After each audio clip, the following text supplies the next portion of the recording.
Good morning. In a previous life, I used to work in long-term care, a place called Tender Care. I mean, this is a huge company from Canada.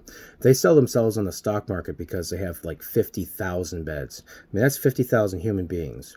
And I used to write care plans for people, and we would stack care plans up in order to get the most out of the government for people who were there. Many of the people were there that were just there because their families didn't want them anymore. They didn't get visitors. Very few people got visitors. And we were making approximately $250 per day per person. I mean, imagine my facility in a little podunk town with 100 people that only had a few of us caring for them. They were making almost $25,000 per day for human beings that nobody cared about. Now, we see the tragedy unfolding in the United States of America, where the care people of our country are suffering in the front lines. We see the people that process meats dying to give you meat, literally. And you wonder, why is it that America is making so much money warehousing people that are dying when nobody cares about them?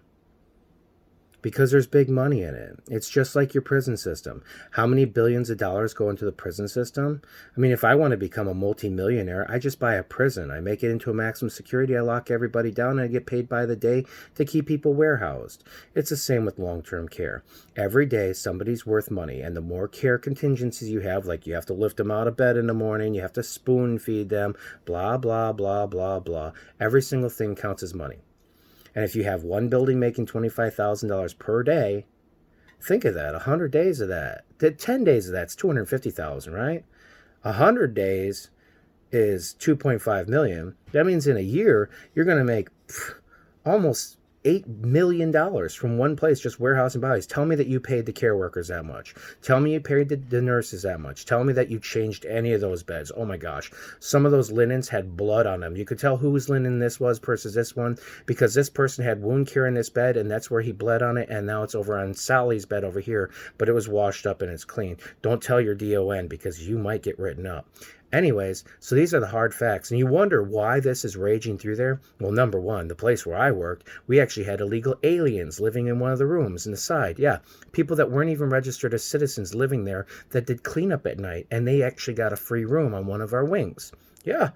And then a lot of people I worked with came here with H-1B visas from other countries. So they weren't nurses in our country.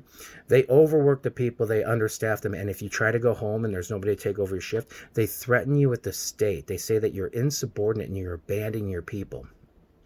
Long hours, grueling service, dying people, people that lash out at you and bite you and try to hurt you, family members that never show up unless something happens, and all the children want to do is sell off their parents' assets, make the money, and run. That's the truth. That's the reason why those places are dying centers.